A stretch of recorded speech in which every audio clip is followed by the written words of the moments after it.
भाइयों, मातृशक्ति मैं आप सबके चरणों में इस विशाल किसान सम्मेलन में, इस किसान आंदोलन में मैं आपको प्रणाम करता हूं।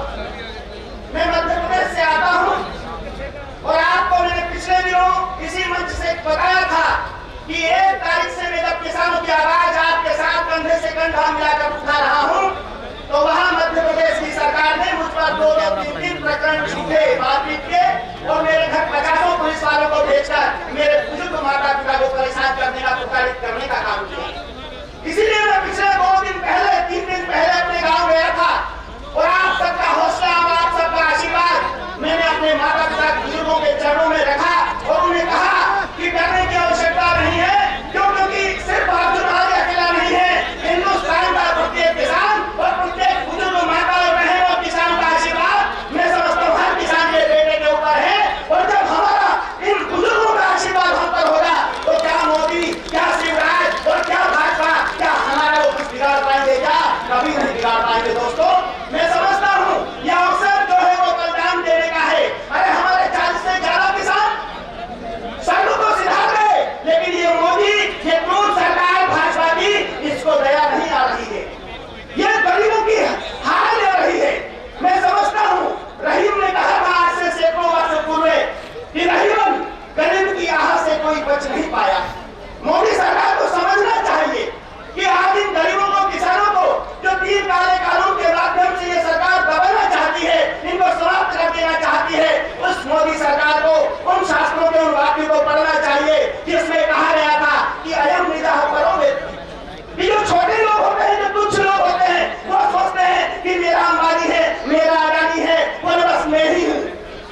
लेकिन जो विशाल सोचते हैं वो वसुधैव कुटुंबकम, हमारे शास्त्रों में तो कहा गया है कि सारी दुनिया हमारा परिवार है। आज नरेंद्र मोदी की सरकार को समझने की आवश्यकता है कि ये जो किसान आज करोड़ों की संख्या में देश में है, जिनको नरेंद्र मोदी की सरकार 3 काले कानूनों के माध्यम से समाप्त करना चाहती है, मैं समझता हूँ इस सरकार को जल्द से जल्द चिंतन और मनन कर लेना चाहिए, वरना वो समय दूर नहीं होगा जब ये सरकार और भारतीय जनता पार्टी दोनों का ही इस देश से समापन हो जाएगा। और ऐसा हमको करना होगा, क्योंकि ये जो मुसीबत है ये सिर्फ हमारे साथ नहीं है, ये मुसीबत आज देश पर है, ये मुसीबत भारत माता पर है, ये मुसीबत मैं समझता हूँ हमारे देश को गुलामी की ओर अग्रसर कर रही है। इसलिए तो मैं कहता हूँ कि कभी कभी बातों की हलहलाहटों से डर जाता है आदमी। हमको डरने की आवश्यकता नहीं है, मुसीबतों का जो सामना करते हैं वही वीर कहलाते हैं। यही तो गुरु गोविंद सिंह जी ने हमको कहा है। गुरु गोविंद सिंह जी ने हमको क्या कहा है कि मत छुपो हमें पर भले ही क्यों फट जाए, और मत छोड़ो अपनी आंख भले ही शीश कट जाए, तो बार नहीं यमराज के अंदर धरता है, मरता है जो केवल एक बार ही तो मरता है।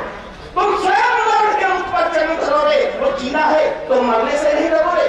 मैं समझता हूँ इस भावना के साथ जब हम इस आंदोलन के अंदर आज हिस्सा ले रहे हैं तो ये समझ लेना ये तय है कि सरकार का समापन होगा। इसलिए कहता हूँ कि कभी कभी बातों की हलहलाहटों से डर जाता है आदमी, कभी कभी बातों की हलहलाहटों से डर जाता है आदमी, और कभी कभी शेरों से भी लड़ जाता है आदमी। और मुसीबत दो चीज है यारों कि ना काम करने वाला काम भी कर जाता है आदमी।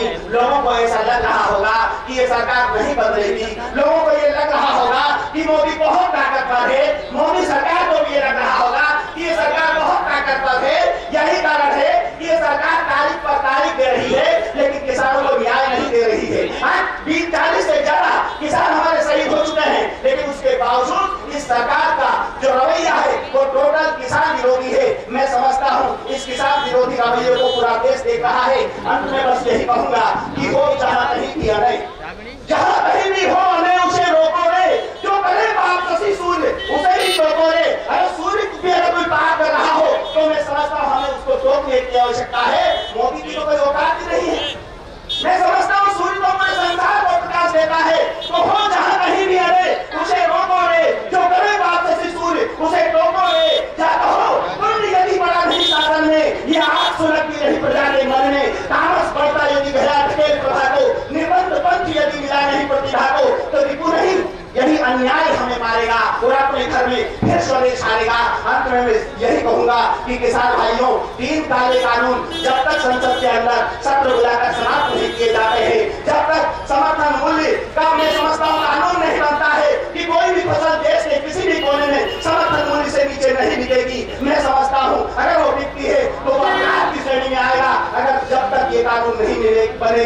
तक हम यहाँ से उठेंगे नहीं। नौजवानों की बड़ी ताकत है और नौजवानों की इस आंदोलन में मैं समझता हूँ बहुत बड़ी हिस्सेदारी है।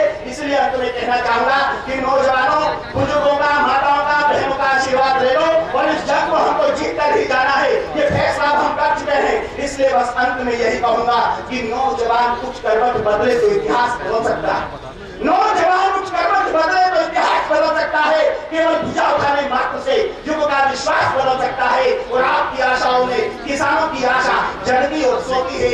एक साथ सब सांस भरो तो मैं समझता हूँ देश का इतिहास बदल सकता है। जय हिंद, जय भारत, जय जवान, जय जवान। धन्यवाद आपका।